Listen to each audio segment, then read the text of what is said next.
Il n'y a plus d'accueil café, mais il y a l'accueil des infections. Alors ça n'a pas le même charme, mais dans ces temps où effectivement c'est difficile de créer des liens, par la force des choses, au fil des dimanches, des liens se sont créés. On parlait de famille hier avec des enfants, souvent c'est ceux qui arrivent en retard, parce que paradoxalement les personnes âgées à mobilité réduite sont souvent les premiers à rentrer, les familles arrivent au dernier moment, parce qu'il faut préparer les enfants, c'est pas facile de lever tout le monde. Et même avec cela, on a développé des relations, on voit les enfants, on apprend à les connaître, on leur demande comment ça va d'un dimanche à un autre, donc ça apporte énormément. On a récupéré en moindre mesure tout ce qu'on a perdu à côté.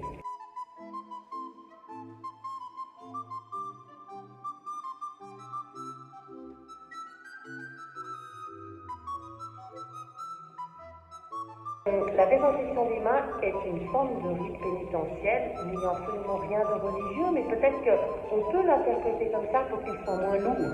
Parce qu'il y a des personnes qui ont l'impression qu'en arrivant, le masque, donner son nom, se désinfecter les mains, c'est presque, ce ne sont que des contraintes. Et au fait, j'ai envie de dire non, parce que le nom, on finit par connaître les paroissiens.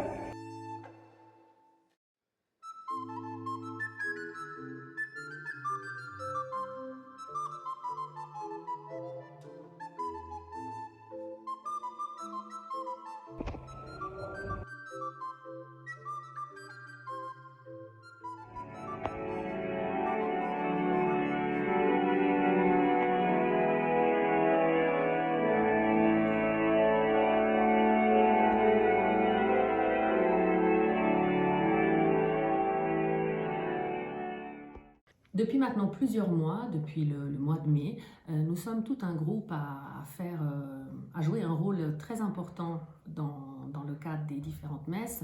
Nous sommes bénévoles pour accueillir les paroissiens aux différentes heures des messes. Et nous avons développé des nouvelles relations avec les paroissiens. Il ne s'agit plus d'un accueil café, il s'agit d'un accueil désinfection, d'un accueil enregistrement des noms, d'un accueil vérification que les personnes se sont bien inscrites sur le site.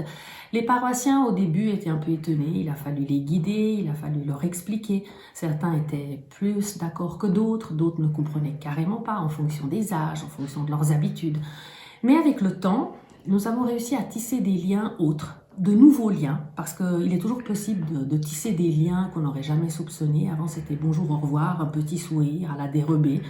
Des fois, on ne se croisait pas du tout. Alors l'accueil pendant le Covid m'a ramené au fait que c'était très très important en quelque sorte de faire communauté en se rencontrant de façon même informelle, même brève, mais très régulièrement chaque dimanche matin avec les mêmes personnes. Ça m'a ramené au plaisir de faire le petit café que j'ai perdu puisque on ne peut pas le faire. Et le fait qu'on puisse tout à coup avoir un contact qui s'approfondit avec des personnes, certaines qui se sentent très seules, d'autres qui ont une difficulté dans la famille, etc. Ou simplement joyeux avec les familles ou les gens qui vont bien. Tous les paroissiens passent devant nous parce que nous avons installé une petite table avec justement des gels hydroalcooliques, la liste des présences, et chaque personne doit s'identifier, et si elle n'est pas préalablement enregistrée via le site internet, elle doit donner son nom, un numéro de téléphone, et déjà ça crée un premier lien.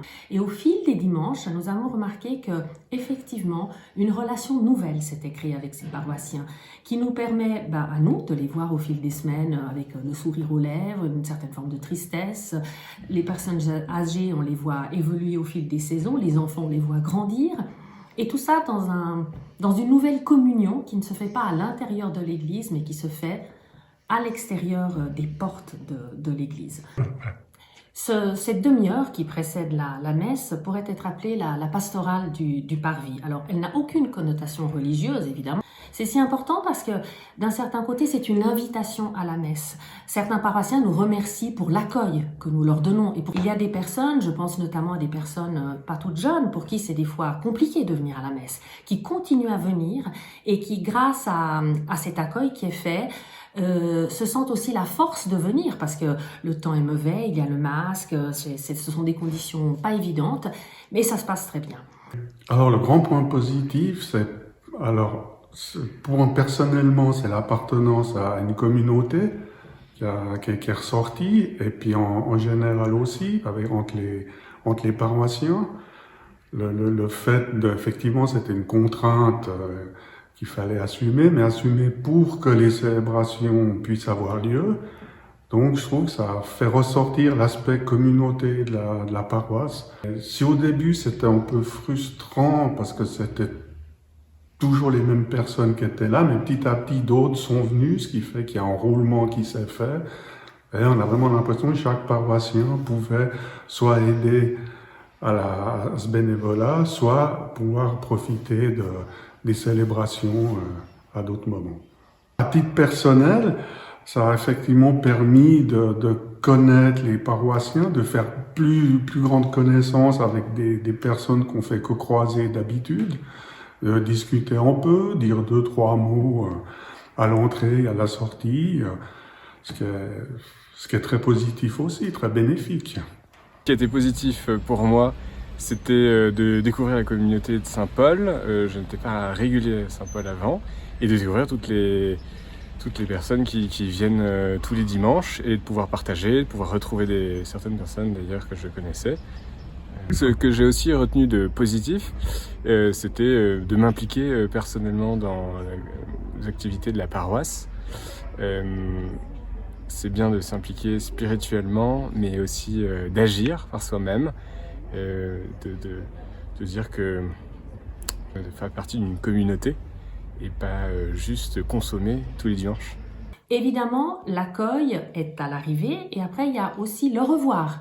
On n'a pas le droit de stationner devant l'église, donc c'est un au revoir rapide, mais au même titre qu'on leur dit bonjour, on leur dit au revoir, et ça a un début, ça a une fin, c'est un pré-messe et un post-messe. Rien à voir avec le revoir du célébrant, mais nous sommes là également pour les accompagner lors d'une sortie qui se fait elle aussi différemment, qui se fait, sans s'arrêter vraiment, avec les corbeilles pour les offrandes rapidement posées à l'entrée. Mais tout ça prend du sens parce que les personnes comprennent mieux et acceptent mieux quand elles sont accompagnées dans la nouveauté et quand tout cela est présenté avec bienveillance. Il me semble aussi important de saluer les gens au départ, à la fin de la messe. C'est comme une parenthèse qui se ferme et puis voilà, une sorte de contact encore positif pour la suite de la semaine.